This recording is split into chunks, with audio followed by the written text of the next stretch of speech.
नमस्कार, भोजन संवाद में आपका स्वागत है, अभिनंदन है। आज है रविवार, आप जानते हैं आज हमारा कार्यक्रम होता है सप्ताह का व्यक्तित्व। इसमें हम किसी ऐसे व्यक्ति से आपका परिचय कराते हैं, जो समाज में जो मोहब्बत बाँटता रहता है, बहुजन के हित में आम आदमी के हित में और ये मानवीय मूल्यों को लेकर के जीता है और उसको संरक्षित करने की कोशिश करता है। ऐसे में आज हमारे साथ है डॉक्टर अमित सिंह। वैसे तो ये बनारस की ही मिट्टी में रचे बसे हैं, लेकिन फिलहाल ये दुनिया के भ्रमण पर है और ये फिलहाल ये कोइम्ब्रा विश्वविद्यालय ये पुर्तगाल में है, वहाँ पर पोस्ट डॉक्टोरल फेलोशिप कर रहे हैं। इनकी पीएचडी बनारस की ही एक घटना थी, अपना जिसको बेस करके इन्होंने अपना रिसर्च पूरा किया और उस पर पीएचडी डिग्री लिया कि हिंदू राष्ट्रवाद को खास करके फोकस करके उनका वह काम है।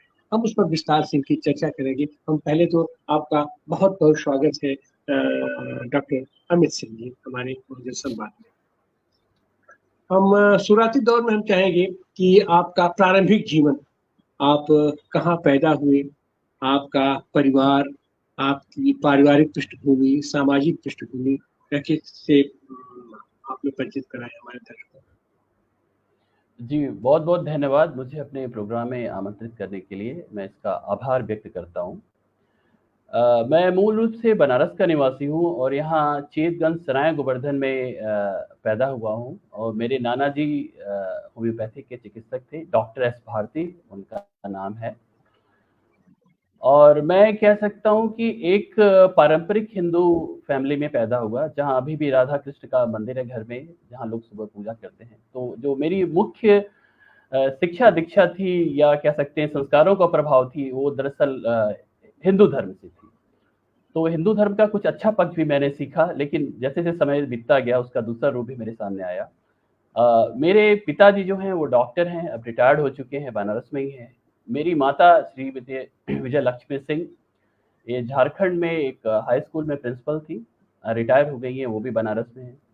और मेरा छोटा भाई अमेरिका में रहता है, वो इंजीनियरिंग की उसने पढ़ाई की है, लेकिन फिलहाल वो एक इन्वेस्टर है और अमेरिकी नागरिक है। और मेरी कोई सिस्टर नहीं है और चेतगंज सराय गोवर्धन में ही कह सकते हैं कि मैंने जीवन का एक बड़ा हिस्सा बिताया और मेरी जो प्राइमरी शिक्षा दीक्षा हुई है दरअसल वो संघ प्रभावित स्कूलों में हुई है। काशी बालिका विद्यालय उसका नाम है, जहाँ मैं जाया करता था। और कक्षा 8 तक मैं बनारस में ही पढ़ा, अलग-अलग स्कूलों में, कभी इंग्लिश मीडियम में नहीं पढ़ा। शुरू से ही जो हिंदी मीडियम के स्कूल थे, जहाँ पे हिंदू धर्म और मूल्यों की शिक्षा दी जाती थी, वहीं पे रहा। ये मेरा बेसिक ओरिएंटेशन है। हाई स्कूल मैंने बिहार से किया, अभी झारखंड में है। चूँकि मेरी मम्मी वहाँ टीचर थी तो अमित उनके जी, साथ। अमित जी, जी। अमित जी, आपने भी नाम लिया सराय गोवर्धन का। तो सराय गोवर्धन का नाम सुनते ही दिमाग में कौन जाता है जयशंकर प्रसाद जी, जो एक बड़े साहित्यकार थे, हिंदी जगत के बड़े साहित्यकार थे, नाटककार थे, कवि थे, उन्होंने तमाम महाकाव्य लिखा, उपन्यासकार थे, उपन्यास लिखा और बनारस से उनकी पहचान अगर ये प्रेमचंद है तो उनके समानांतर जयशंकर प्रसाद भी आते हैं। तो जाहिर सी बात है सराय गोवर्धन में जयशंकर प्रसाद की हवा भी आपको जरूर लगी होगी। तो जी। ऐसी हालत में ये जो आपकी प्रारंभिक शिक्षा रही, उस समय के कुछ विद्यार्थी या उस समय की स्कूल की कुछ स्मृतियां आपके है दिमाग में, उसमें कोई टीचर? अ, जी, जयशंकर प्रसाद जी का आपने ज़िक्र किया तो मैं बताना चाहूँगा कि वो हमारे पड़ोसी थे एक्चुअल में। हम जब छोटे थे तो मेरी मम्मी जो थी वो मुझे उनके घर में छोड़ के जाती थी और हम सारा दिन वहीं बिताते थे। और जब तक मैं भारत में रहा वहाँ आना-जाना है, अभी भी उनके घर मेरा आना-जाना है। और चूँकि जो मेरी जो फैमिली थी वो बहुत क्लोज़ थे उस फैमिली के। और मेरे जो मामा लोग हैं, मेरे 4 मामा हैं, तो उनमें से 2 जो हैं वो होम्योपैथिक टीचर हैं, सॉरी टीचर कह रहा हूँ, डॉक्टर हैं। तो डॉक्टर एम भारती जो हैं वो अभी भी होम्योपैथिक का प्रैक्टिस करते हैं, सराय गोवर्धन में ही हैं। तो मेरा वहाँ से बहुत जुड़ाव है, वहाँ की मिट्टी से और वहाँ के लोगों से असल में। तो मैं कह सकता हूँ कि बनारस से मैं बहुत जुड़ा हुआ हूँ। तो बहुत से जो मेरे मित्र थे मेरे काफ़ी, लेकिन मेरे 2 मित्र जिनका मैं ज़िक्र करना चाहूँगा, एक थे अनुराग द्विवेदी, वो अभी बनारस में ही रहते हैं, वो व्यवसायी हैं। और दूसरे हैं अरशद आलम, ये अभी पत्रकार हैं। तो ये दोनों मेरे मित्र जो हैं इनके मैं कह सकता हूँ कि बचपन से जानता हूँ, हालाँकि ये 2 विपरीत विचारधारा के हैं और जैसे-जैसे बीजेपी या हिंदुत्व की पॉलिटिक्स बनारस में हावी हुई, उसका असर बहुत से संबंधों पे पड़ा। हमारी मित्रता अक्षुण्ण रही उस सिचुएशन में भी क्योंकि हमारे मित्र जो हैं दूसरी विचारधारा के हैं और मेरी विचारधारा समय के साथ बदल गई कह सकता हूँ। लेकिन कमाल की बात है कि जो पुरानी चीज़ें होती हैं, पुराने रिश्ते होते हैं, अगर वो सच्चे हैं तो वो नहीं बदलते समय के साथ, वो यथावत रहते हैं। तो इन दोनों का जो ज़िक्र करूँगा उसके बाद मेरे कुछ गुरु भी थे। उसमें मैं एक जो मेरे प्रारंभिक गुरु हैं उनका नाम लेना चाहूँगा आलोक कुमार राय। उन्होंने मुझे कक्षा 7 में पढ़ाया था, 1 ही साल पढ़ाया, लेकिन उनसे मैं बहुत जुड़ा हुआ हूँ, क्योंकि ये वो लोग हैं जो मुझे समय-समय पे गाइड करते रहे हैं।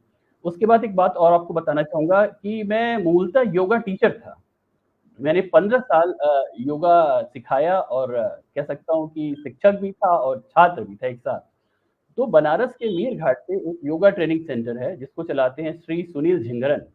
वो मेरे प्राइमरी योगा गुरु थे। तो उन्होंने मुझे योगा में इंट्रोड्यूस किया और मैंने कई साल मेरे ख्याल से सन 2000 से मैं उनके साथ सीखा, उनके अंडर में सीखा और उन्होंने मुझे अलग-अलग जगह भारत के भेजा। मैं आयंगर जी के साथ भी योगा मैंने प्रैक्टिस किया है। बंगलौर भी गया, स्वामी विवेकानंद अनुसंधान संस्थान में ऋषिकेश में भी योगा प्रैक्टिस की, तो अलग-अलग जगह गया, तो इसका जो प्रभाव था, योगा का प्रभाव मेरे लाइफ पे और मेरी सोच पे बहुत पड़ा। मैं योग फिलॉसफी से बहुत प्रभावित रहा और कह सकता हूँ कि मूल रूप से जो योग का एक है कि हम मतलब समत योग उच्चैः, समभाव हर स्थिति में रहना। तो योगा से मुझे कह सकते हैं कि इंटरनल रिफ्लेक्शन, आत्मचिंतन जो कह सकते हैं, उसको करने की दृष्टि मिली।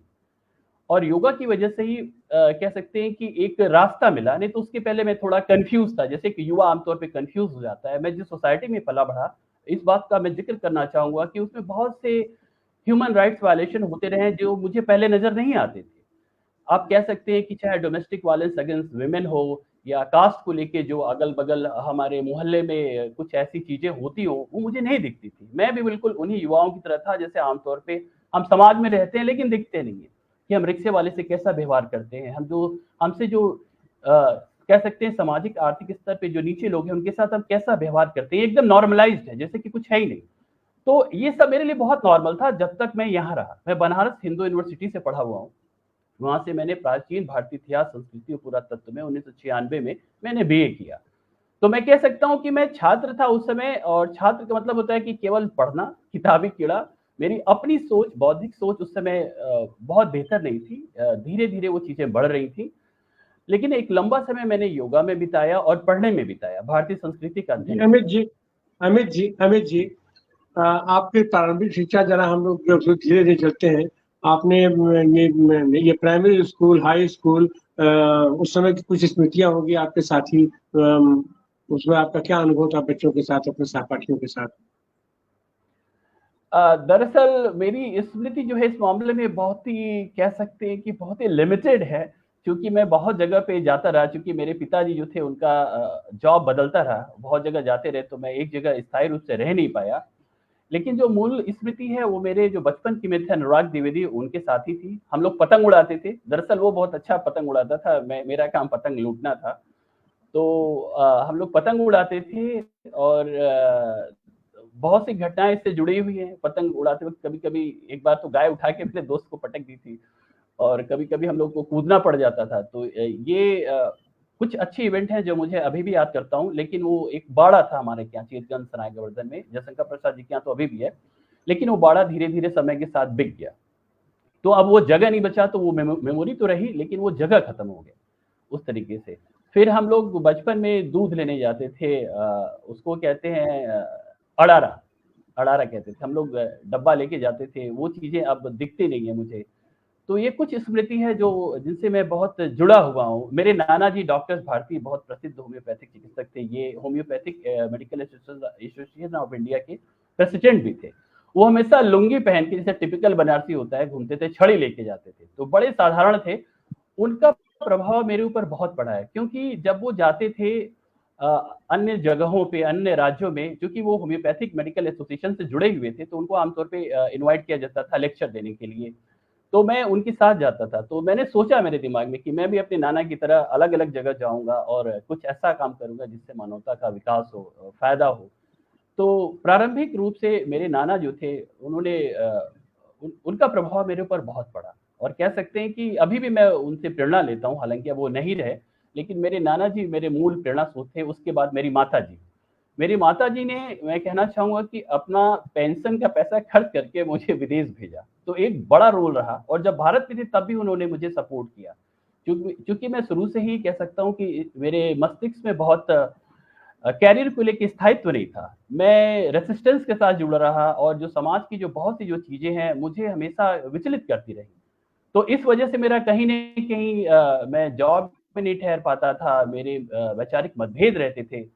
तो इस वजह से आप कह सकते हैं कि मेरे पास कोई स्थायित्व या कोई स्थिरता नहीं रही और अभी भी कुछ-कुछ ऐसा ही है, लेकिन अब थोड़ी-सी स्थिरता है।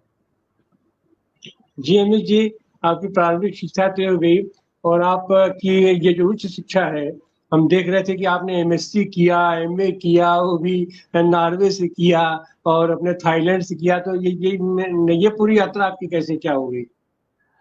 दरअसल मैं कहना असल में मेरे पास 3 मास्टर डिग्री है। एक एमए मैंने किया है वर्ल्ड हिस्ट्री में यूनिवर्सिटी ऑफ पौंडीचेरी से, लेकिन वो मैंने डिस्टेंस एजुकेशन पे किया हुआ था। मेरी इच्छा थी भारतीय इतिहास को समझने की दूसरे परिप्रेक्ष्य से, इस कारण मैंने पौंडीचेरी से पढ़ाई की। और जब मैं थाईलैंड गया पढ़ने के लिए, तो दरअसल उस समय मैं योगा टीचर था। तो योगा टीचर के तौर पे मुझे चीन में 2006 में आमंत्रित किया गया, जहाँ मैं लगभग 3 साल रहा। तो इस समय पूर्ण रूपेण योगा टीचर था। इस समय सामाजिक न्याय या ह्यूमन राइट्स का झुकाव जो था मेरे अंदर उतना नहीं था।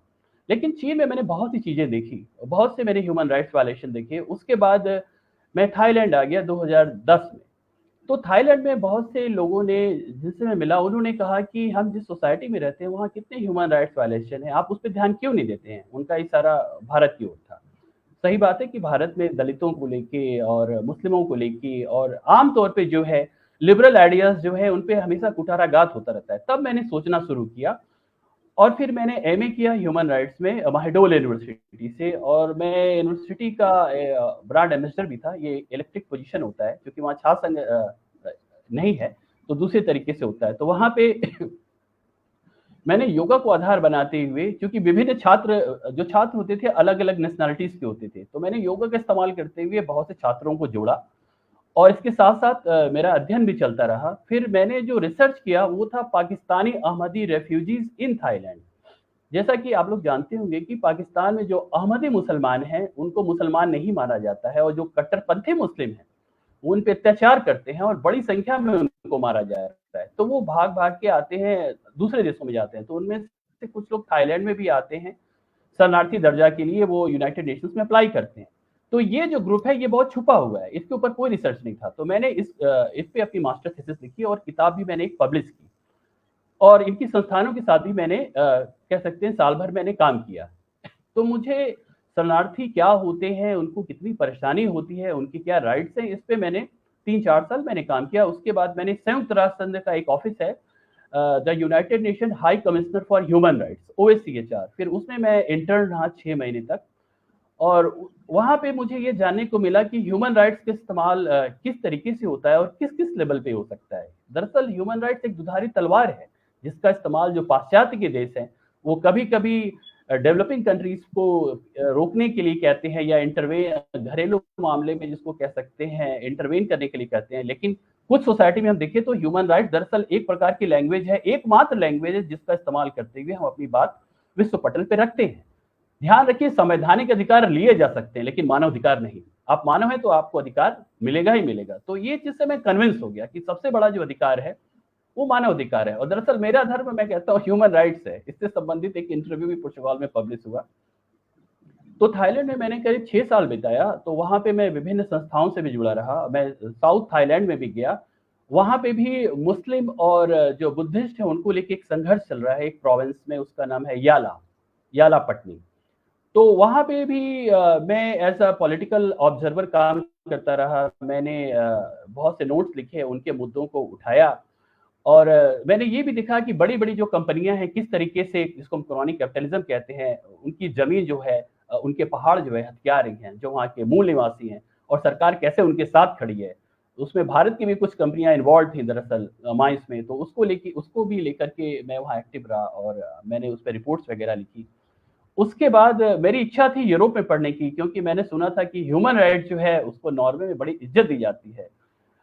लेकिन चूंकि मेरे पास उस समय स्कॉलरशिप नहीं थी और मैं योगा टीचर था, तो मैं पार्ट टाइम योगा करता था, तो जो मेरा जो खर्च था वो योगा से ही चलता था। मतलब कमाल की बात है कि मुझे कोई विशेष स्कॉलरशिप उस समय तक नहीं मिली थी, क्योंकि ह्यूमन राइट्स में वैसे भी स्कॉलरशिप नहीं होती है और अपने देश से मुझे बहुत ज्यादा उम्मीद नहीं थी, ना यहाँ बनारस की सोसाइटी से। तो 2014 में जब मैंने ह्यूमन राइट्स में स्टडी कर ली, मास्टर्स कर लिया, तो उसके बाद मेरी माताजी ने, जब मैं भारत आया तो मेरी माताजी ने कहा ठीक है तुम्हारी इच्छा है तो तुम नॉर्वे जा सकते हो, मैं तुम्हें स्पॉन्सर करूंगी। तो मैंने बड़ा धन्यवाद दिया अपनी माताजी का, और उसके बाद मेरा एडमिशन वहाँ के एक यूनिवर्सिटी में हुआ university of south eastern Norway उसको आप कहते हैं। तो मैं वहाँ पे 2014 में गया और मैंने 3 साल वहाँ पे एमएससी किया ह्यूमन राइट्स और मल्टीकल्चरलिज्म में। और दरअसल वहाँ भी मैं स्टूडेंट पॉलिटिक्स से जुड़ा रहा। मैं वहाँ छात्र संघ का अध्यक्ष यहाँ भी चुना गया और मैंने वही काम किया जो मैंने थाईलैंड में किया था। मैंने योग का इस्तेमाल करते हुए जो विभिन्न राष्ट्रीयताओं के लोग थे उनको जोड़ा, क्योंकि योग जो ऐसी चीज़ है जो लोगों को कल्चरली इंटीग्रेट करती है। लेकिन इसका इस्तेमाल तो ये योगा के लिए तो मैंने किया ही, लेकिन मैंने एक चीज़ ये भी देखा वहाँ पे कि जो शिक्षा है नॉर्वे में फ्री थी, उस समय मुफ्त था। तो वहाँ जो थी, वहाँ एक कट्टरपंथी सरकार उस समय सत्ता में आई, 2015 की बात बता रहा हूँ। तो वो उसने संविधान में थोड़ा बदलने की कोशिश की और ये प्रस्ताव लाई कि जो यूरोप के बाहर के छात्र हैं उनसे हम फीस चार्ज करेंगे। तो हम लोगों ने इसका विरोध किया। तो नॉर्वे के जितने भी यूनिवर्सिटीज थे, हम लोगों ने वहाँ अभियान चलाया। मैंने अपनी यूनिवर्सिटी में जहाँ मैं रहता था, ड्रामन उस जगह का नाम है, वहाँ एक हस्ताक्षर अभियान चलाया और चूंकि सरकार के पास बहुमत नहीं था तो ये प्रस्ताव पारित नहीं हो पाया। तो कई साल तक एजुकेशन नॉर्वे में फ्री रहा और इस मामले में हम लोगों का आंदोलन था वो एक महत्वपूर्ण रोल निभाया एक तरह से। वहाँ मैं लेबर पार्टी से भी जुड़ा रहा, मैं वहाँ के जो आंदोलन होते थे उसमें भी भाग लेता था। और उसके बाद 2017 में मैं पुर्तगाल आ गया। यहाँ पे Centre for Social Studies University of Coimbra में मैंने पीएचडी की, जहाँ मुझे एडमिशन मिला। यहाँ पे मेरिट लिस्ट में मेरा फर्स्ट पोजीशन था एडमिशन में। लेकिन पुर्तगाल में एक सिस्टम है, इनका जो स्कॉलरशिप देने का तरीका है उसमें वो ये देखते हैं कि क्या हमारी जो डिग्री है वो पुर्तगीज डिग्री के बराबर है या नहीं। तो वहाँ भी मुझे स्कॉलरशिप के लिए चयनित किया गया, लेकिन वहाँ पे आके एक पोजीशन पे, इसको कहते हैं इक्विवेलेंसी, तो वहाँ पे मैं मार खा गया। उनका कहना था कि मेरी जो भारतीय डिग्री है बनारस हिंदू यूनिवर्सिटी की, वो पुर्तगीज डिग्री के बराबर नहीं है, बैचलर डिग्री मेरा मतलब है। तो वहाँ पे हालांकि मैंने मास्टर तो नॉर्वे से किया हुआ है, तो खैर वहाँ भी मुझे नुकसान हुआ, लेकिन वहाँ भी मैं योगा सिखा रहा था।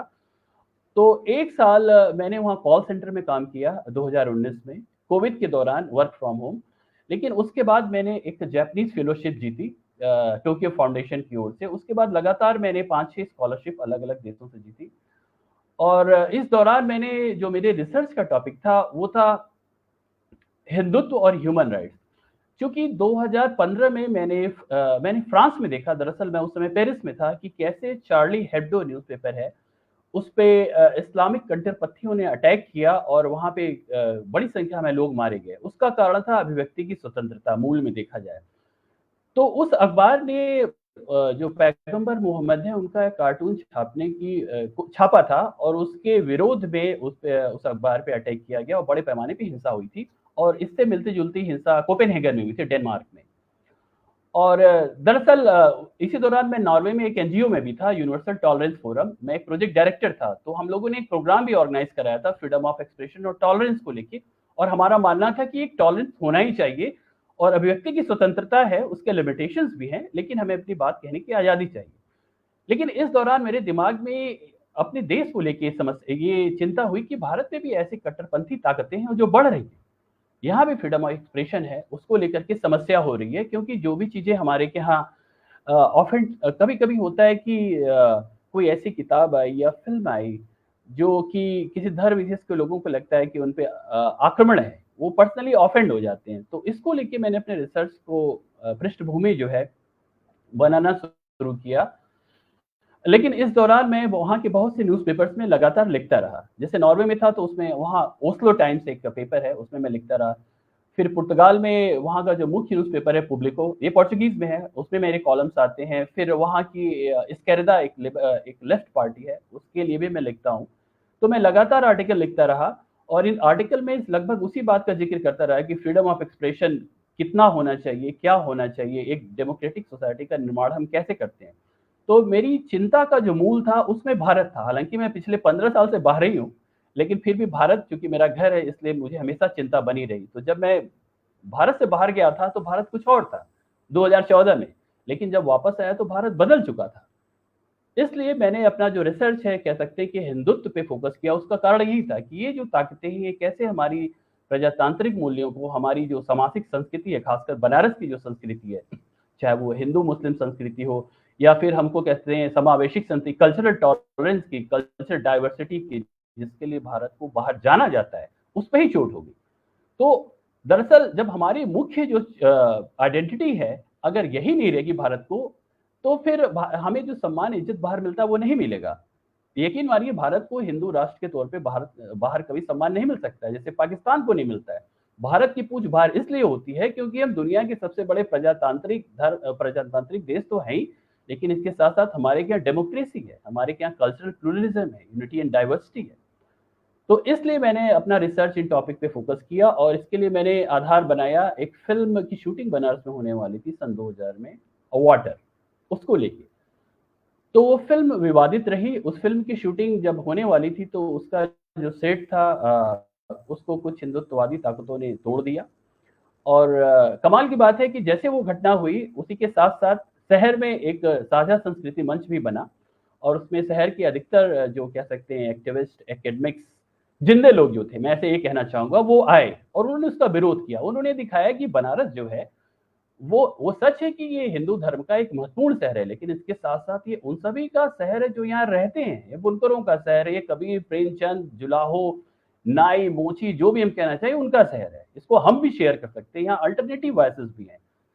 तो मुझे लगा कि नहीं, ये रिसर्च जो है ये थियोरेटिकली हमें ये दिखाता है कि कैसे अगर हम बाहर के जो वैदेशिक सिद्धांत हैं, वेस्टर्न फिलॉसफी हैं, जैसे ह्यूमन राइट्स हुआ, डेमोक्रेसी हुआ, इन सब का इन सबको अगर हम किसी दक्षिण एशियाई या नॉन वेस्टर्न सोसाइटी में ले जाते हैं तो क्या कॉन्फ्लिक्ट हो सकता है।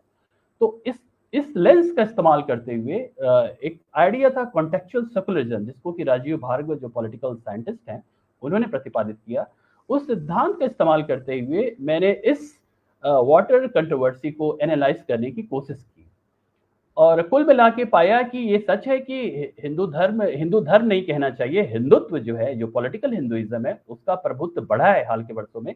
लेकिन साथ-साथ हमारे के यहाँ जो इसको विरोध करने वाली ताकतें हैं, रेजिस्टेंस है, वो भी है।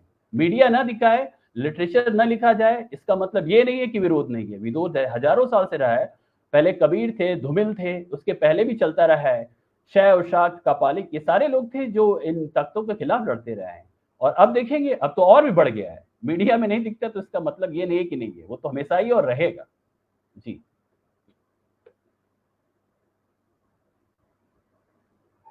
जी, डॉक्टर सुनीलम।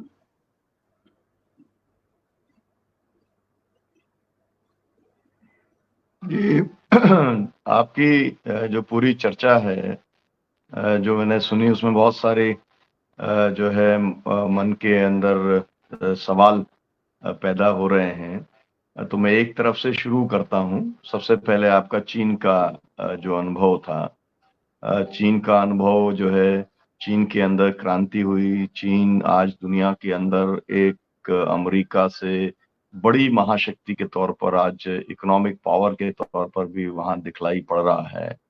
तो वहाँ पर आपने एग्जैक्टली आपने क्या देखा और उसके अंदर क्या आप वहाँ पर अभी भी लोगों के संपर्क में हैं? आप तो वहाँ पर आपने बताया कि थाईलैंड के पहले वहाँ 2-3 साल आप रहे, तो वहाँ के बारे में थोड़ा-सा आप बताएँ। जी, चीन की यात्रा मेरे लिए बिल्कुल प्रारंभिक यात्रा तो बहुत सुखद रही। जब मैं वहाँ गया तो चूँकि मैंने पढ़ा ही था, लेकिन देखने का जो अनुभव था वो बिल्कुल अलग था। दरअसल मुझे वहाँ सबसे न्यूयॉर्क से ज़्यादा मैकडॉनल्ड तो चीन में है। वहाँ जिस तरीके से पूंजीवाद विकसित हो रहा है, तो चीन तो लगता है जैसे दूसरा न्यूयॉर्क है। यहाँ तक कि 2006 में मैं वहाँ था, वहाँ के जो गाँव हैं उस समय भी वाईफ़ाई से कनेक्टेड थे, वहाँ एक्सप्रेस हुआ करते थे जबकि भारत में उसकी चर्चा नहीं थी। तो बेसिक जो इंफ्रास्ट्रक्चर कहते हैं, आधारभूत सुविधा बहुत थी वहाँ पे। वहाँ की सड़क बहुत बेहतर थी, आप लंबी यात्राएँ बस में कर सकते थे। मैं मतलब आधा चीन मैंने घूमा है और मैंने पाया कि इस चीज़ की समस्या नहीं थी वहाँ पे। बिजली जाना क्या होता है, ये पता नहीं था। तो वहाँ पे पूंजीवाद तो है और कह सकते हैं कि इसका जो कुछ मतलब दुष्प्रभाव तो है, लेकिन जो इसका कुछ बेनिफिट है, वहाँ पे लोगों को मिला। उसका कारण हो सकता है कि कम्युनिस्ट वैल्यू हो, लेकिन इस बात से डिनाई नहीं किया सकता कि वहाँ एक प्रकार की तानाशाही है। अब इस ओर मैं आना चाहूँगा। वहाँ पे हुआ ये कि वहाँ पे सरकार हर साल बहुत से जो बुद्धिस्ट मठ हैं, उनको तोड़ती है क्योंकि वो रिलिजन के खिलाफ है। उसके साथ-साथ चूँकि सरकार बड़े पैमाने पे लोगों का घर अधिग्रहित करती है क्योंकि उसको कभी-कभी शॉपिंग मॉल बनाना होता है या बड़ी कंपनियाँ होती हैं, कॉर्पोरेट्स होते हैं, वो बनाना होता है। तो उस मामले में लोग जो हैं वो विरोध नहीं कर सकते क्योंकि आपको पता होगा कि वहाँ के जो कोर्ट हैं, वो उसमें अधिकतर कम्युनिस्ट पार्टी के लोग होते हैं। ज़्यादा से ज़्यादा लोग ये कर सकते हैं कि एक लाल झंडा विरोध के तौर पे घर पे लगा सकते हैं, लेकिन उसका भी बहुत महत्व नहीं रह जाता है। तो देखा जाए तो भारत से चीन इस मामले में बिल्कुल अलग हो जाता है कि वहाँ पे मानवाधिकार जैसी चीज़ नहीं होती है। मतलब लोगों को सरकार अपने हिसाब से तो कोशिश करती है, लेकिन जहाँ सिविल और पॉलिटिकल राइट्स की बात आती है, वहाँ पे नहीं है। क्योंकि लोगों को इस तरीके से मीडिया से भी ब्रेन वॉश किया गया है कि सवाल उठने से पहले ही दब जाते हैं। चाहे वो हम तिब्बत में देखें या थियानमन में जो घटनाएँ हुई, सिंचियांग प्रोविंस में जो चीज़ें हो रही हैं मुसलमानों के साथ, वो किसी से छुपा नहीं है। तो वहाँ सरकार मुझे लगता है जो बैलेंसिंग गेम होता है वो सरकार के लिए सारी शक्ति उसकी इसी में चली जाती है कि लोगों को इतना वो खिलाती-पिलाती या ध्यान रखती है आधारभूत जो सुविधाएँ होती है वो देती है कि लोग विद्रोह ना करें। हाँ, लेकिन लोग क्वेश्चन ना पूछें इस बात की भी कोशिश करती है। जी, जी। अमित जी ये बताएँ क्योंकि मेरे साथ में ये टाइमन स्क्वायर जो है, टाइनानमेन स्क्वायर जुड़ा हुआ है। मैं स्टूडेंट पॉलिटिक्स में था और उस समय प्योंगयांग में था जिस दिन ये घटना घटी और इस घटना की खबर जब मिली, तो हम लोगों ने प्रोटेस्ट किया प्योंगयांग में। उस प्रोटेस्ट को रोक दिया गया। वो जो है वुफडी का वर्ल्ड फेस्टिवल वहाँ पर यूथ का चल रहा था। और उसके बाद में ये टाइनानमेन स्क्वायर की पूरी घटना एक तरीके से अ, इरोड हो गई मतलब इरेज़ हो गई। मैं ये जानना चाहता हूँ कि ये जो है टाइनानमेन स्क्वायर की घटना को चीन की स्मृति में वो है या पूरी तरीके से इरेज़ हो चुकी है? दरअसल जब मैं वहाँ था तो कह सकते हैं कि ये टाबू है। तियानमन वर्ड चाइना में ही टाबू है। अगर आप सोशल मीडिया पे भी ढूँढेंगे तो वो नहीं मिलेगा और जो नई जनरेशन है बहुत ना के बराबर जानती है। हालात ये हैं कि आमतौर पे हम लोग मानते हैं कि ताइवान जो है एक अलग राष्ट्र है, ये मानते हैं। लेकिन जब मैंने इसकी चर्चा अपने वहाँ के बहुत अच्छे मित्रों से की, तो उनका कहना था कि नहीं ताइवान जो है चाइना का अभिन्न अंग है। यहाँ तक कि हिमालय को भी उन्होंने भारत में जोड़ दिया, उसका एक अलग से नाम था। तो कुछ चीज़ें तो मेरे लिए विचलित करने वाली थी, लेकिन मैं समझ सकता हूँ ये वो नहीं, वो सरकारी प्रोपेगेंडा बोल रहा है। तो इस टाइप के जो वहाँ विद्रोह हुए हैं पहले के या रिबेलियन हुए हैं, सिंकियान प्रोविंस में हमेशा होते रहते हैं। जब मैं था उस समय भी कुछ ऐसी चीज़ें थी। तो इन चीज़ों को सरकार तुरंत दबा देती है, क्योंकि आपको पता होगा कि फेसबुक वहाँ बैन है और जो दूसरे उनके सोशल मीडिया हैं, क्यूक्यू हुआ, वाइबो हुआ, वो पूरी तरीके से गवर्नमेंट मॉनिटर करती है। यहाँ तक कि वहाँ पे सन 2009 में एक बहुत बड़ा भूकंप आया। मेरे ख्याल से वो सिचुआन प्रोविंस में था। बड़ी संख्या में लोग मरे और उसमें बच्चे भी मरे। तो उस समय वन चाइल्ड पॉलिसी थी लोगों की, तो बहुत से लोगों ने अपने बच्चों को खो दिया। तो इसको लेके भी वहाँ एक विद्रोह हुआ था, लेकिन सरकार अपनी असफलता कभी मतलब वहाँ पे दिखाती नहीं है, जैसे कि भारत में अब हो रहा है। मतलब उस समस्या को जड़ से खत्म नहीं करती, बल्कि जो समस्या पे प्रश्न उठाता है, उसको दबाने की कोशिश करती है। तो ये चीज़ मैंने देखा तो मुझे लगा कि बहुत ही अनडेमोक्रेटिक है। चाहे कितनी भी समृद्धि हो या विकास हो, लेकिन जब तक वहाँ पे सामाजिक, आर्थिक समानता और आज़ादी नहीं होगी बोलने की, freedom of expression, freedom of speech, freedom of assembly, तब तक मानव मूल्यों का विकास नहीं हो सकता है। जी। इसमें अमित जी 2 बातें हैं। एक बात तो ये है कि आप क्या इसको देख रहे हैं? आपने पूरी दुनिया घूमी है। आप क्या देख रहे हैं कि भारत का सोशल मीडिया भी आगे आने वाले समय में अगर इस चुनाव के अंदर मोदी सरकार फिर से बन जाती है तीसरी बार, तो आपको क्या ऐसा लगता है कि वहाँ का जो चाइनीज सोशल मीडिया पॉलिसी है वही भारत की भी सोशल मीडिया पॉलिसी होगी? इसमें कोई दो राय नहीं है कि हमारी स्थिति उससे भी विकट हो जाएगी, क्योंकि चाइना को तो हम लोग कम से कम जानते हैं कि वहां पे तानाशाही है, लेकिन भारत के साथ ये बात अब खत्म हो रही है। भारत को कभी कहा जाता था कि वर्ल्ड लार्जेस्ट डेमोक्रेसी, अब इस पे प्रश्न चिन्ह लग गया है। अब जो शब्द इस्तेमाल किया जा रहा है वो है इलेक्टोरल ऑटोक्रेसी, एक प्रकार का अधिनायकवाद। और ये वेव जो दुनिया में हम देख रहे हैं, दक्षिण कट्टरपंथी या राइट विंग एक्सट्रीमिज्म को कहते हैं, ये पूरी दुनिया इसकी गिरफ्त में है। आप यूरोप में देख लें, यहाँ तक कि पुर्तगाल भी अछूता नहीं है। वहाँ जो पार्टी है वो चेगा, वो भी तीसरे नंबर पे आई है और पिछले चुनाव में उसको बहुत कह सकते हैं कि जनता का सपोर्ट मिला है। आप पोलैंड देख लें, स्वीडन, इटली, हंगरी, हर जगह ये वेव बढ़ता जा रहा है। तो ये आमतौर पे इनकी जो पॉलिसी होती है, चाहे वो सोशल मीडिया को हो या लोगों को लोगों से लड़ाने की हो, समाज को अस एंड देम में बांटने की हो, लगभग वही है। ये सब मिले जुले हैं, इनका अपना संगठन है दरअसल। तो भारत भी उससे बहुत अलग नहीं है, क्योंकि अगर हम हिंदुत्व का नेटवर्क देखें और इसके साथ इनका क्रॉनिक कैपिटलिज्म का नेक्सस देखें, तो इनके पास दुनिया के बेस्ट माइंड है। क्योंकि जहां पैसा है, पैसे से किसी को भी खरीदा जा सकता है, और टेक्नोलॉजी आमतौर पे इन्हीं लोगों के फेवर में होती है, क्योंकि ये पैसे से चीजों को खरीद सकते हैं, कैपेबिलिटीज जो है लोगों की हायर कर सकते हैं। तो सोशल मीडिया नो डाउट, और अभी भी बहुत बेहतर नहीं है। भारत को देखा जाए तो एक जर्नलिस्टिक फ्रीडम में भारत का पोजीशन 161 है 180 देशों में। तो अभी बहुत बेहतर नहीं है। एकेडमिक फ्रीडम हो, जर्नलिस्टिक हो, तो ये तो पहले भी डाउन मतलब नीचे जा रहा है। उसके बाद जो थोड़ा बहुत हम लोग अभी जो बातचीत कर रहे हैं, शायद इसकी भी आजादी नहीं होगी और रिस्क होगा। हाँ, इसका मतलब ये नहीं है कि सब कुछ खत्म हो गया। देयर इज ऑलवेज अल्टरनेटिव, हमेशा विरोध होता है और वो होगा, वो तो उसको तो कोई रोक ही नहीं सका है। जब अंग्रेज थे तो फिर जी अमित जी, हम लोग तो खुद ही इसके सफरर हैं, बहुजन संवाद इसका सफरर है। हम खुद जो है, हमारा फेसबुक 5 बार ब्लॉक हो गया है, 6ठी बार नया शुरू हुआ है, इसको कैप किया हुआ है, इसकी व्यूअरशिप के ऊपर कैप लगाई हुई है बहुजन संवाद की। वो सब कुछ चल रहा है, लेकिन मतलब उम्मीद ये है कि बिल्कुल अब जो है आने वाले समय के अंदर ये बिल्कुल जबरदस्त होने वाला है। खैर, मेरा दूसरा एक प्रश्न है, वो एक पॉजिटिव बात है। जिस तरीके का इंफ्रास्ट्रक्चर आपने चीन में देखा, वो आपको ऐसा, बहुत सारे लोग ऐसा मानते हैं कि भाई ठीक है, नहीं बोलेंगे, कम से कम अच्छे ढंग से तो रहेंगे, क्वालिटी लाइफ ऑफ लाइफ तो अच्छी रहेगी, हमारे पास में जो है अपना जीवन जो है भौतिक तौर पे अच्छे बिताने के अवसर तो होंगे। इसको लेकर के आपको क्या आपको कहना है? क्योंकि ये बहुत एक अलग किस्म का बैलेंस है ना? तो उसके अंदर जो, और ये वाली बात में तो आपको मालूम है कि खुद जो आपके तो खैर सांसद भी हैं वाराणसी के और देश के प्रधानमंत्री हैं, वो भी एक चाइनीज मॉडल को मानते हैं, और चाइनीज मॉडल जो है उसके बारे में कई बार उनके मुंह से प्रशंसा पूरे देश और दुनिया ने सुनी है। तो मुझे लगता है कि उसके अंदर ये वाला भी एक बात है कि हम इतना पूंजी निवेश करवाएंगे और ऐसा इंफ्रास्ट्रक्चर देंगे कि उसके अंदर जो है लोग डूब जाएं, और ये सब जो सवाल हैं, अभिव्यक्ति का सवाल जो है और ये इसकी आजादी का सवाल, ये सबको लोग भूल जाएं। इसको आप कैसे देखते हैं?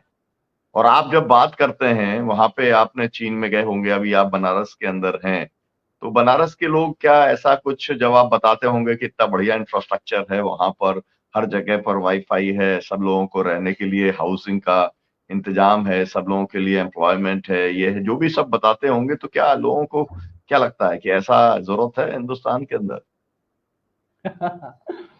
हो सकता है कि कुछ लोगों को पसंद हो, लेकिन फिर प्रजातंत्र और अलोकतंत्र, इनमें अंतर क्या रह जाएगा? मानव सभ्यता यहाँ तक पहुंची है। अगर हम प्रजातंत्र पे, मेरा मतलब है लिबरल डेमोक्रेसी पे गर्व करते हैं, तो उसका कुछ कारण होगा। जहाँ पे सामाजिक, धार्मिक, आर्थिक न्याय की बात होती है, यहाँ पे मानव मूल्यों का विकास होता है। एक ग्राउंड होता है जहाँ पे आप सोच सकते हैं। व्यक्ति का इंडिविजुअल डेवलपमेंट भी हो सकता है, कम्युनिटी डेवलपमेंट भी होता है। लेकिन आप जो व्यवस्था बता रहे हैं उसमें ये संभव नहीं है। हो सकता है कि बहुत से लोगों को ये पसंद आए, ये भारतीय समाज का दुर्भाग्य है। और जैसा कि मैंने एक CSDS के एक रिसर्च में भी पढ़ा था, 2017 में पब्लिश हुई थी, कि जो भारतीय युवा हैं वो पुराने वैल्यूज को चैलेंज नहीं करते। वो सिंपली अपने माता पिता से, अपने मित्रों से या अपने कलीग से जो विचार मिलता है उसको एक्सेप्ट कर लेते हैं। चुनौती देने की जो बहुत परिपाटी रही है, वो नया वर्ग जो उसको एक्सेप्ट नहीं करता है। शायद यही कारण है कि हमारे के यहाँ जो सामाजिक न्याय को लेके या डेमोक्रेसी को लेके जो मूवमेंट चलते हैं, वो मेनस्ट्रीम जल्दी नहीं बन पाते हैं। ये मेरे विचार नहीं है, मैं लिटरेचर रिव्यू की बात बता रहा हूँ। और बनारस के समाज की बात करें तो मैं सच कहूँगा कि यहाँ पे लोग जो हैं अभी आज़ादी सही अर्थों में क्या होता है, मुझे लगता है उसका अभी थोड़ा-सा अभाव है, कुछ वक़्त लगेगा। वो तब पता चलेगा जब इस जो मिली हुई आज़ादी है उसको भी खो देंगे। ये आज़ादी क्या है? ये आज़ादी है आलोचना करने की, प्रश्न पूछने की। अभी हम सड़क पे बैठ कर के प्रश्न पूछ सकते हैं, आलोचना कर सकते हैं, महँगाई क्यों है? स्कूल क्यों नहीं बन रहे हैं? हॉस्पिटल क्यों नहीं बन रहे हैं? हम पूछ सकते हैं। लेकिन जब धीरे-धीरे खुद लोगों पे आएगा, जब उनको लगेगा कि मेरे बच्चे स्कूल क्यों नहीं जा पा रहे हैं? क्योंकि फीस ज़्यादा हो गई है। जी, डॉक्टर जी। की फीस अफोर्ड नहीं कर सकते हैं, तो फिर जब व्यक्तिगत चोट लगती है, उस समय आज़ादी की वैल्यू पता चलती है। लेकिन ये आग धीरे-धीरे लोगों के घर तक पहुँचेगी और महसूस करेंगे। अभी हो सकता है कुछ लोग कर रहे हैं, बाद में पूरा समाज करेगा, क्योंकि जर्मनी में भी ऐसा हुआ था, फासिस्ट इटली में भी ऐसा हुआ था। वहाँ भी शुरू में जब लोग आए थे, तो ये विचार था शुरू में, क्योंकि हिटलर भी तो चुन के ही आया था। मुसोलिनी के साथ भी कुछ-कुछ ऐसा ही था स्टार्टिंग में, बहुत लोकप्रिय थे। धर्म और धर्म और राष्ट्रीयता को बना के जो राजनीति होती है, वो शुरू में तो आकर्षक होती है, इसका इतिहास है। लेकिन धीरे-धीरे ये सबको लपेटे में लेती है और इसका अंत तय है। इसकी लंबी अवधि नहीं होती है, लेकिन जब जाती है तो बड़ा विनाशकारी होता है। जी। खैर अब चीन से आगे बढ़ते हैं, थाईलैंड के ऊपर आते हैं। थाईलैंड का जो आपका अनुभव रहा, उस अनुभव के अंदर अगर आप वहाँ का जो मॉडल ऑफ गवर्नेंस है, उसके बारे में अगर आप कुछ साझा करना चाहें बहुजन संवाद के जी, दर्शकों के साथ में, क्योंकि बहुत कम जानकारी है। चीन के बारे में तो कम से कम यहाँ पर एक वो लेफ्ट है, लेफ्ट ने भी बहुत सारा बताया है, फिर ह्यूमन जी, राइट डिफेंडर्स जो हैं, उन्होंने भी जी, बहुत सारा बताया है, लेकिन थाईलैंड के बारे में बहुत कम जानकारी। थाईलैंड की एक अलग ही किस्म की भारत के अंदर पहचान है जी, और वो जी, पहचान जो है मतलब इस तरीके की नहीं है कि उसके ऊपर हम अ, टिप्पणी करें और डिस्कस करें। जी, लेकिन आपको वहाँ का जो गवर्नेंस का जो मॉडल है उसके ऊपर आप क्या टिप्पणी करना चाहेंगे? दोनों टर्म्स के अंदर। एक टर्म इंफ्रास्ट्रक्चर जी। डेवलपमेंट का, दूसरा ह्यूमन राइट्स का जो स्टेटस है उसको लेकर और एक तीसरा समाज के अंदर वैल्यूज को लेकर के। जी। तो मैं संक्षिप्त में जवाब ये देना चाहूँगा कि थाईलैंड अपने मामले में एक यूनिक कंट्री है। हमारे देश में उसको लेके बहुत बायसेस हैं, जो कि गलत है, मैं नहीं मानता।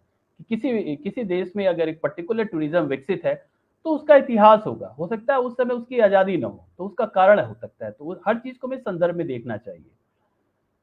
जहाँ तक गवर्नेंस की बात है, तो थाईलैंड में कॉन्स्टिट्यूशनल मोनार्की है। लोग वोट करते हैं, लेकिन वो प्रजातंत्र नहीं है। आपको पता ही होगा कि वहाँ 16 बार से ज़्यादा मिलिट्री शासन कूदेता हो चुके हैं।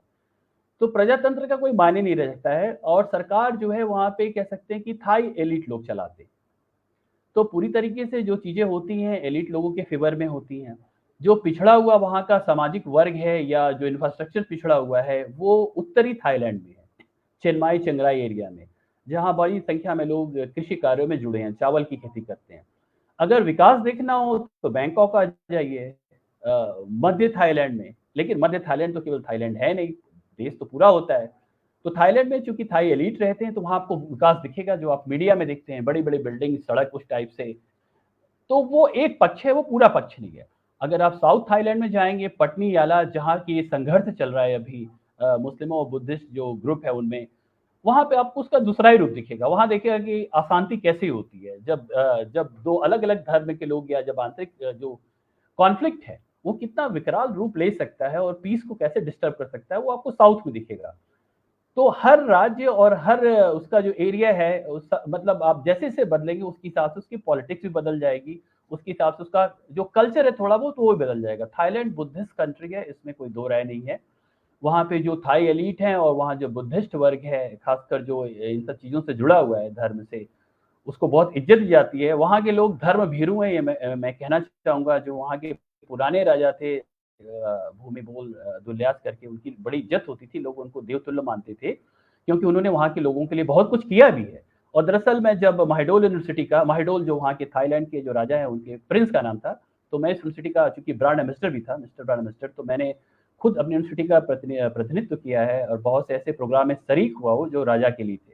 वो राजा थे बहुत बेनेवलेंट, लेकिन वो राजा थे, वो राजशाही थी, प्रजातंत्र नहीं। उसको लेके भी बहुत पहले विद्रोह हुआ करते थे नॉर्थ में, बहुत से छात्र आंदोलन हुए, उसको दबाया गया।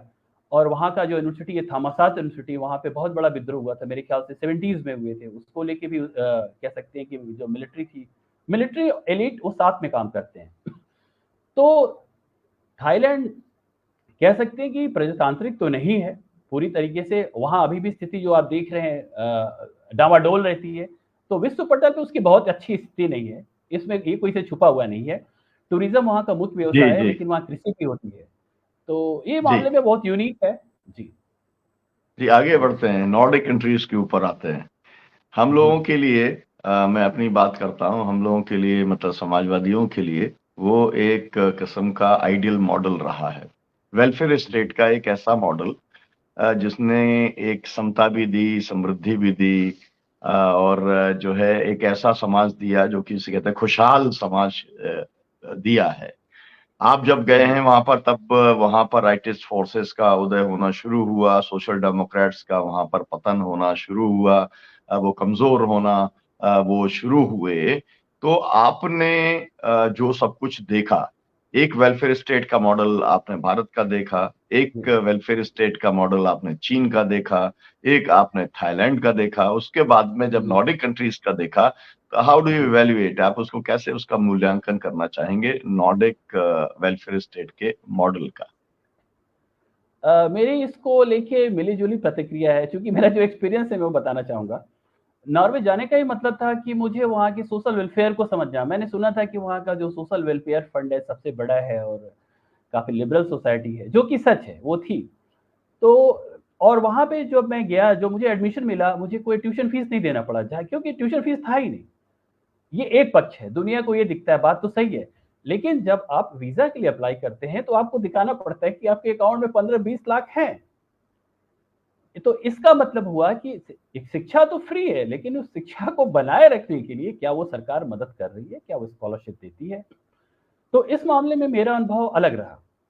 स्कॉलरशिप थी, लेकिन वो अधिकतर जो पूर्व यूरोप के देश के लड़के आए हुए थे, जिसको कह सकते हैं बाल्कन कंट्रीज़ हुआ, मैसेडोनिया हुआ, ग्रीस हुआ, उन लोगों के लिए स्कॉलरशिप थी। लेकिन जो हम लोग थे, जो दक्षिण एशिया से, हम लोग मतलब मैं ही था भारत की ओर से, तो उन लोगों के लिए कोई स्कॉलरशिप नहीं थी।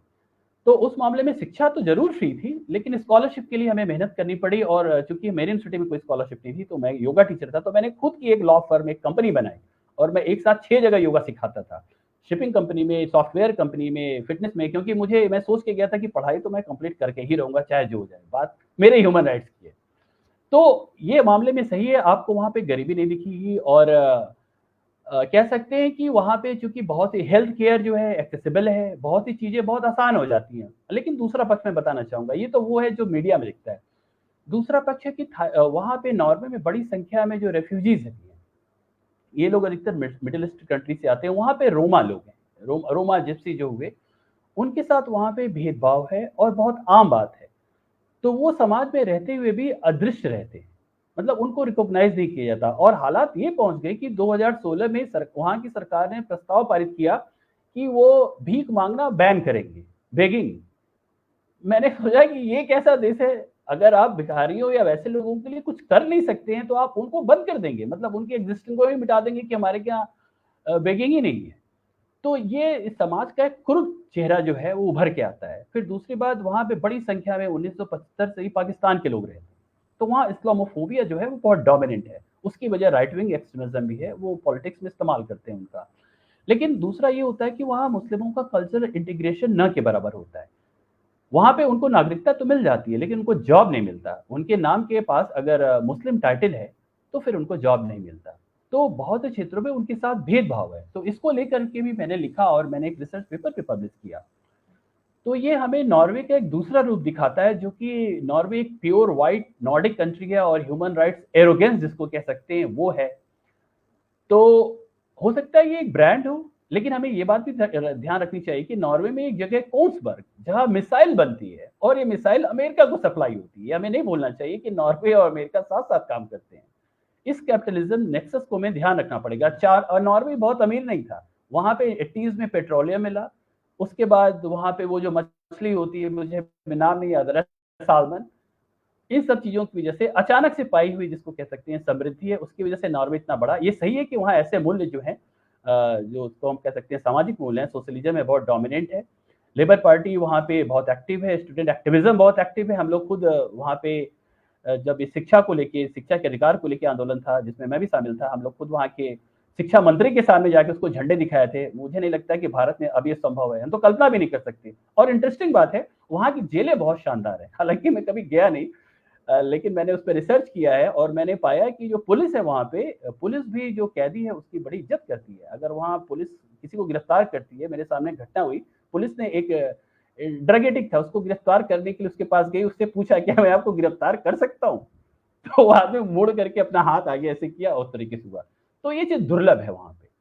नो डाउट कि नॉर्वे इस मामले में एक मॉडल था, अब नहीं है, क्योंकि वहाँ पे सरकार अभी 1 साल या 2 साल पहले प्रस्ताव लाई और शिक्षा वहाँ पे अब फ्री नहीं है। उसके साथ-साथ वहाँ पे एंटी इमिग्रेंट जो फोर्सेज़ हैं वो बढ़ रही है, ज़ेनोफोबिया बढ़ गया है, कह सकते हैं इस्लामिक फोर्सेज़ जो हैं वो बढ़ रही हैं। और मैं उसके साथ मैं स्वीडन में भी पढ़ा हूँ, वहाँ मैं लुंड यूनिवर्सिटी में विजिटिंग रिसर्चर था, तो वो समाज भी लगभग वैसा ही है। मैं डेनमार्क में भी रहा हूँ, यूनिवर्सिटी कोपेनहेगन में मैं रिसर्च फेलो था। तो मोर और लेस ये जो सोसाइटी है एक है, लेकिन ये इतनी वाइड है कि यहाँ पे अगर ब्राउन या ब्लैक जाते हैं तो वो बिल्कुल उनका एक अलग कैरेक्टर बन जाता है।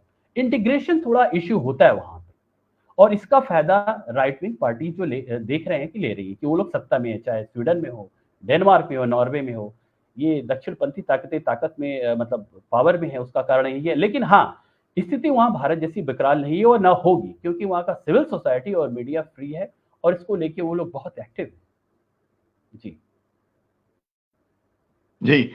मैं जो है क्योंकि मतलब नॉर्डिक कंट्रीज के अंदर जो कुछ हुआ, उसमें सोशल डेमोक्रेट्स का ये रोल रहा कि रिफ्यूजीज को उन्होंने स्पेशल स्टेटस देने की बात की, और बहुत सारे लोग जिन्हें कोई लेने को तैयार नहीं था दुनिया के अंदर, उनको एक तरीके की उन्होंने शरण देने का काम किया। आज उसी का बैकलैश हो रहा है, लेकिन ये पॉलिसी जो है इसको तो एप्रिशिएट किया ही जाना चाहिए कि जिन लोगों को दुनिया में कहीं स्थान नहीं था, उनको नॉर्डिक कंट्रीज ने अपनी as a matter of policy उनको जो है स्थान देने का काम किया। खैर, हम आगे बढ़ते हैं। 2 सवाल करके मैं चाहूंगा कि फिर जो है तिवारी जी के पास में बहुत सारे सवाल होंगे। 2 सवाल मेरा, एक तो ये है, आपको योगा टीचर के तौर पे सबसे ज्यादा पॉपुलैरिटी कहाँ पर मिली?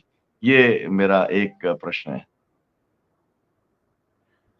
धन्यवाद इस अच्छे क्वेश्चन के लिए। दरअसल मैं कहना चाहूँगा कि आज जो कुछ भी मैं हूँ या मेरी जो सोच है उसकी वजह योगा है। मैं ह्यूमन राइट्स तो बाद में आया है। मैं बेसिकली जैसा मैंने बताया कि मूलतः मैं बनारस का हूँ और योगा ही मतलब योग से ही मेरी जो समझ है विकसित हुई।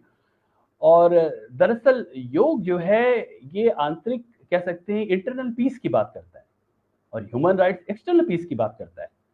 तो मैं कह सकता हूँ कि इस extension of my internal peace to external peace, yoga human rights में अंतर नहीं है, दोनों एक दूसरे के पूरक हैं। तो जब 15 साल पहले मैं योगा टीचर था, क्योंकि मुझे लगा कि आंतरिक शांति बहुत ज़रूरी है, लोगों को फैलाना चाहिए और इसको लेके मुझे कह सकते हैं कि चाइना में बहुत सफलता मिली। मैं वहाँ टेलीविज़न पे प्रोग्राम करता था, मैं न्यूज़पेपर में था, मैं वहाँ के जो ताइ ची मास्टर थे उनके साथ मैं पब्लिक शोज़ करता था, टीवी पे शोज़ होता था, तो प्रसिद्धि तो मुझे मिली निश्चित रूप से।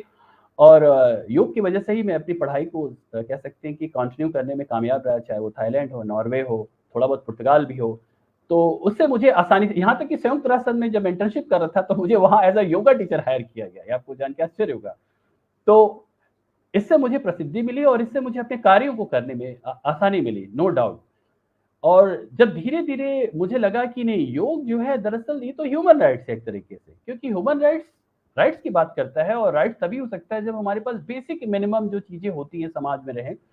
तो हम मेडिटेशन नहीं कर सकते हैं अगर समाज में चारों ओर वायलेंस हो और आपके पास आधारभूत चीज़ें ना हो।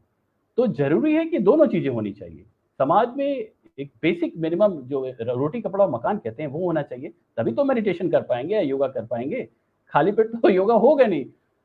तो इसमें मैं यही कहना चाहूँगा कि योग से ही मेरी ये समझ विकसित हुई और मैंने सामाजिक न्याय की ओर सोचना शुरू किया और जो भी मैंने किया उसके मूल में ये है। और योग से निश्चित रूप से मुझे प्रसिद्धि मिली और जी। यहाँ तक मैं पहुँचा उसकी वजह योग ही है। जी जी। मैं एक और मेरा मतलब आखिरी प्रश्न ये है, इसके बाद तिवारी जी आपसे अन्य सवाल पूछेंगे कि आपने पूरी दुनिया का जो अनुभव लिया और आपकी पैदाइश बनारस की है, आपको अगर फ्री हैंड दिया जाए तो आप बनारस में क्या करना चाहेंगे? आज की तारीख में आपको एक तरीके से क्या कहा जाए, आपको फ्री छोड़ दिया जाए, मोदी जी जो है कहें कि भाई अमित सिंह जी जो करना चाहें वो बनारस में करें। तो आप पूरी दुनिया के अनुभव के साथ में यहाँ पर क्या करना चाहेंगे? मैं एब्स्ट्रैक्ट की बात नहीं कर रहा हूँ। मैं जी बिल्कुल प्रैक्टिकल मैं बात करना हूँ। 1 2 3 4 5 6 है ना? आपके सपनों का बनारस आप कैसे बनाना चाहेंगे पूरी दुनिया के अनुभव के बाद में, है ना? अब मैं फ्यूचर प्लान्स के बारे में भी आपसे मैं पूछना चाहूँगा, लेकिन ये जितना संक्षिप्त रहेगा उतना तिवारी जी के प्रश्न आ सकेंगे। जी, ऐसा वैसे जवाब तो मैंने सोचा नहीं था, लेकिन जो चीज़ मेरे दिमाग में अक्सर कौंधती है, वो मैं ज़रूर कहना चाहूँगा। सबसे पहले अगर मुझे ऐसा अवसर दिया जाएगा, तो बनारस में जो रिक्शे वाले हैं, ढेर सारे हैं। मैंने जानने की कोशिश की वो आते कहाँ हैं, रहते कहाँ हैं, रात में सोते कैसे हैं, आराम कैसे करते हैं? तो मैं सुबह अक्सर साइकिल लेके जाता हूँ, तो देखता हूँ कि एक-एक मच्छरदानी में 3-3 4-4 लोग सोते रहते हैं। तो मुझे अच्छा नहीं लगता है, मैं बहुत ऑफेंड होता हूँ इसको देख कर के। तो सबसे पहले मैं इन लोगों के रहने की जो व्यवस्था है, पब्लिक हाउसिंग, रिक्शे वाले भी हो गए, ठेले वाले, जो लोग दूर-दूर से आते हैं, जिनके पास कोई घर ही नहीं है, जिनकी वजह से मतलब परेशानी तो मतलब इनको खुद को परेशानी होती है, उसके बाद पब्लिक हाइजीन का भी इश्यू होता है। तो पहले इनके लिए एक पब्लिक हाउसिंग होनी चाहिए, जो ऐसे लोग हैं, समाज का ये तबका है, इनके लिए पहले रहने और खाने का होना चाहिए, क्योंकि ये बड़ा कंट्रीब्यूट कर रहे हैं, इसमें कोई दो राय नहीं है। उसके बाद फिर स्कूल, स्कूलों में जो ये प्राइवेट स्कूल हैं, प्राइवेट स्कूल की मतलब प्राइवेट स्कूल तो रहेगा, उनकी फीस पे नियंत्रण, ये बहुत ज़रूरी है। एजुकेशन को एक्सेस बनाना, हर व्यक्ति के लिए जो चाहता है कि उसके बच्चे किसी भी स्कूल में पढ़ें, तो सारा स्कूल हर किसी के लिए एक्सेस होना चाहिए। उसमें नहीं है कि प्राइवेट में है, अमीरों के बच्चे पढ़ेंगे, सरकारी है तो ही नहीं। क्वालिटी ऑफ एजुकेशन सबसे इम्पोर्टेंट है। और उसके बाद यहाँ पे मैंने सुना था कि कोई रोटी बैंक चलता था, वो शायद बंद हो गया, लेकिन एक ऐसी व्यवस्था होनी चाहिए कि कोई व्यक्ति बनारस में भूखा ना सोए। एक ऐसा व्यवस्था होना चाहिए, चाहे वो पब्लिक होटल भी कह सकते हैं या मतलब इस टाइप का अरेंजमेंट हो जिसमें कि कोई भी व्यक्ति चाहे बाहर से आए या बनारस का लोकल हो, वो खा ले, उसमें खाना सिंपल हो भले ही और वो फ्री हो, उसमें पैसा नहीं हो। ठीक है, ये बात है। स्कूलों और अस्पताल क्योंकि अधिकतर पूर्वांचल में लोग यहाँ आते हैं तो बीएचयू में लंबी-लंबी लाइन होती है, तो कम से कम यहाँ 10-15 अस्पताल है, वो भी फ्री में। और डॉक्टरों पे नियंत्रण होनी चाहिए क्योंकि जो डॉक्टर लोग हैं यहाँ के एक प्रकार से मरीजों का बड़ा शोषण करते हैं। तो डॉक्टरों को स्पष्ट रूप से मानना पड़ेगा कि वो मरीजों के नौकर हैं, सेवक नहीं नौकर हैं, क्योंकि सेवक जैसा कॉन्सेप्ट तो यहाँ है ही नहीं, दूसरे टाइप की बात हो जाती है। तो डॉक्टर और शिक्षक इन लोगों को कह सकते हैं कि अपनी जिम्मेदारी लेनी पड़ेगी और शिक्षा मुफ्त में हो और जो अस्पताल और व्यक्ति का मतलब एक्सेस टू एजुकेशन है वो होना चाहिए, रिक्शा वालों के लिए हाउसिंग होनी चाहिए।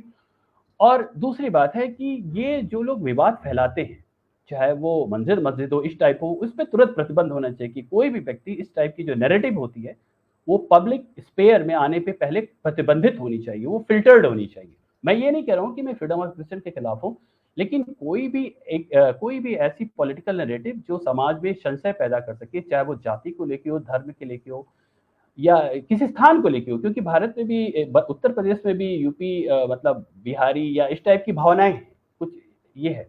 तो इस टाइप का जो पॉलिटिकल नैरेटिव है, ये उठने से पहले फ़िल्टर्ड होना चाहिए। मीडिया को ज़िम्मेदार होना पड़ेगा, ये नहीं कि कुछ भी बोल जी, जी।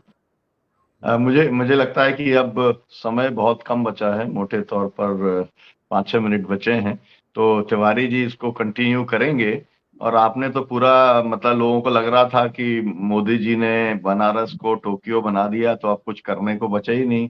आप ये सब जो अपने मेरे सपनों का बनारस करके एक पत्र लिख दीजिए, मेरा ये आपको सुझाव है कि मैं पूरी दुनिया में घूम जाऊँ, बहुत बनारस को लेके मेरे ये सुझाव हैं। और हो सकता है मन की बात के अंदर वो कभी आपका ज़िक्र कर दें और उन सुझावों के ऊपर शायद कभी उनका हृदय परिवर्तन हो जाए। हम लोग तो गांधीवादी विचार के हैं, हृदय परिवर्तन में विश्वास रखते हैं। जी, तिवारी जी कंटिन्यू करिए, आखिरी मेरे ख्याल से आपका जी, एक ही सवाल हो सकता है। धन्यवाद, धन्यवाद। दो सीधा सीधा सवाल कि आप बनारस में रह के और भारत में रहकर के बाहर गए, तो बाहर के देशों में आपकी पहचान भारत के नागरिक के रूप में आपको सम्मान मिला, आपकी पहचान बनी है, या ये बनारस के ये निवासी के रूप में? जाहिर सी बात है भारत के तौर पे, क्योंकि बनारस का हो सकता है एक रूप हो, लेकिन बनारस को लोग कम जानते हैं। लोग भारत को जानते हैं, लोग गांधी को जानते हैं, लोग नेहरू को जानते हैं। बनारस तो बाद में आता है, बनारस तो भारत का हिस्सा है, उसको हम अलग नहीं कर सकते हैं। लेकिन मैं कह सकता हूँ कि भारत का जो पहचान है वो भारतीय है, मैं भारतीय हूँ। आपको अमित जी, आपको बहुत बहुत शुक्रिया। तिवारी जी जो है उनकी ये समझ है कि बनारस मतलब पूरी दुनिया के अंदर जो है लोग बनारसियों को पहचानते हैं। आपने अच्छा किया कि ये मिथ जो है दूर कर दिया। जी अमित जी, अमित जी, जब आप दुनिया घूम के बनारस आए इतने लंबे अंतराल के दौरान, तो आपको यहाँ पर कैसा रिस्पांस मिला, विदेशी यात्री के तौर पर, या अपने घर के अपने बेटे के रूप में आपके यहाँ सम्मान मिला? जी, बहुत अच्छा क्वेश्चन है। इसको मैं थोड़ा गंभीर मुद्दे से जोड़ना चाहूंगा। मैंने अपनी किताब जो अभी लिखी है उसमें मैंने एक चैप्टर लिखा है, इनसाइडर एंड आउटसाइडर। तो अक्सर ये कहा जाता है, जैसे विदेशों में माना जाता है, जैसे कि भारतीय स्कॉलर हैं वो कहते हैं कि जो विदेशी भारत पे रिसर्च करते हैं वो आउटसाइडर, ठीक है, हम लोग इनसाइडर हैं। लेकिन कभी कभी ऐसा होता है कि भारत में मैं ही अपने आप को आउटसाइडर फील करता हूँ। उसका सबसे बड़ा एग्जाम्पल मेरा रिसर्च है कि जब मैं इंटरव्यू ले रहा था अपने रिसर्च से संबंधित, तो मैं बहुत से लोगों से मिला, हिंदुत्ववादी ग्रुप से मिला। तो जब तक मेरा क्वेश्चन नॉर्मल होता था, साधारण क्वेश्चन होता था, प्रश्न नहीं पूछता था, मतलब अच्छा प्रश्न होता था, ऑफेंड करने वाला नहीं, तब तक मैं इनसाइडर था। इनसाइडर मतलब अमित सिंह है, लोकल है, अपर कास्ट हिंदू हैं, हम ही से एक हैं, मैं इनसाइडर था। लोगों को लगता है तो अपना ही से। लेकिन जहां मैंने क्वेश्चन पूछा ऐसा क्यों है, क्या ये गलत है, गलत है तो क्यों गलत है, उसी समय मैं आउटसाइडर हो जाता हूँ। तो ये जो मेरी पर्सनालिटी है बहुत फ्लूइड है और इस पर प्रश्न चिन्ह है। मैंने इस पर बाकायदा लिखा, क्योंकि यूरोप में जब हम रिसर्च करते हैं तो हमें अपना पोजीशन क्लियर करना होता है कि आप अपना पोजीशन, आप कहां से बोल रहे हैं, आप दिखाइए आपका सोशियो इकोनॉमिक पोजीशन क्या है, आपके अंदर बायसेस क्यों। हमारे अंदर एक कॉग्निटिव बायसेस होती है जिससे मैं अवेयर नहीं हूँ। हो सकता है एज ए हिंदू हमारे अंदर कुछ ऐसी फीलिंग हो जो हम खुद नहीं जानते हो, क्योंकि हम मानते हैं कि हम टॉलरेंट हैं, हम सहनशील हैं। हो सकता है हम कहीं कहीं ना हो। तो ये जो चीज होती है बहुत कठिन होती है। इस समाज में आके, भारत में आके, अपने बनारस के सोसाइटी में मुझे पता चलता है कि कभी कभी आउटसाइडर हो जाता हूँ कि जब बात हम सामाजिक न्याय की करें, आरक्षण की करें, लिबरल वैल्यूज की करें, तो उसका कहीं कहीं विरोध होता है, कहीं कहीं तो बहुत जबरदस्त होता है। तो वहां मैं आउटसाइडर हो जाता हूँ। लेकिन ये तो सच है कि मैं इनसाइडर हूँ, किसी के कहने या न कहने से तो होगा नहीं। हूं तो यहीं का ही, उसको कोई बदल नहीं सकता है। अगर मोदी जी यहाँ से मतलब रिप्रेजेंट करते हैं बनारस को, खैर वो तो गुजरात के हैं, लेकिन मैं तो हूँ यहीं का, उसको तो कोई बदल नहीं सकता है। जी अमित जी, बनारस में मोदी जी का कहना है कि वो जब से बनारस में आए हैं तब से उन्होंने बनारस को एकदम बदल दिया है, और उन्होंने तो नारा दिया था कि उसको क्वेटो बना देंगे, और क्या हुआ। तो आप भी हमारे अंदाज से उसके बाद ही आप लौटे हैं, 10 साल बाद तो आप आए हो बनारस में। तो जिस समय आप गए थे उस समय के और आज के बनारस में आप कोई अंतर देखते हैं? आपको ये कौन सा बनारस अच्छा लगता है? जी, मैं ये कहना चाहूँगा कि हमारा अंतराल उतना लंबा नहीं था। वैसे मुझे पिछली बार मैं 3 साल पहले ही आया था। लेकिन आधारभूत अंतर तो हो रहा है। मैं पॉजिटिव नोट से स्टार्ट करूँगा। सड़कें जो हैं, शहर के अंदर जो सड़कें बेहतर हो गई हैं। अगर एयरपोर्ट से लहुरा ब्रिज तक देखते हैं तो एटलीस्ट मेरे घर के आस-पास सड़कें सही हैं। नालियाँ बनी हैं, गलियाँ भी बनी हैं। ये बात दूसरी है कि उनके पत्थर उखड़ गए बाद में। लैंप लगे हुए सड़क के किनारे, ये बात दूसरी कि उनका मैनेजमेंट नहीं होता है, लाइटें बिगड़ी पड़ी हैं। उसके लिए हम लोकल गवर्नमेंट को जिम्मेदार ठहरा सकते हैं, मोदी जी को यहाँ पे नहीं। शहर के बीच में कुछ काम हुई है, वो दिखता है। लेकिन हम शहरों से बाहर निकलें तो हमें फिर गांव दिखता है। हमें हमें ये दिखता है कि जो चीजें की जा रही हैं, मतलब दूसरे शब्दों में टहनियों को तो चमकाया जा रहा है, जड़ों को काटा जा रहा है। जिस तरीके से कॉरिडोर बना, ये तो सच है कि बनारस की जो पहचान है वो तो ऐतिहासिक है। लोग यहाँ पुरानी चीजों को देखने आते हैं। अगर हमें 5 स्टार कॉम्प्लेक्स देखना हो तो हम दूसरी जगह क्यों नहीं चला जाए। तो जिस तरीके से कॉरिडोर का निर्माण हुआ, मैं प्रगति का विरोधी नहीं हूँ, लेकिन इसके साथ साथ इन्वायरमेंट और हमारी जो ऐतिहासिक धरोहर है उसकी ओरिजिनलिटी को बनाए रखना बहुत जरूरी है। वो मेरे लिए चिंताजनक था, वैसा नहीं होना चाहिए। जिस तरीके से चीजें मुझे बनाई लगता है गई हैं। आपको रोकना पड़ेगा, समय समाप्त हो रहा है। आपका बहुत बहुत शुक्रिया, और बहुजन संवाद के धन्यवाद। दर्शकों से अपील की वजह से शेयर करें ताकि अमित जी के विचार अधिक से अधिक लोगों तक पहुंच सके। हम लोग आपके साथ संपर्क में रहेंगे। अमित जी, आपने समय निकाला, आपका बहुत बहुत बहुत आभार। धन्यवाद।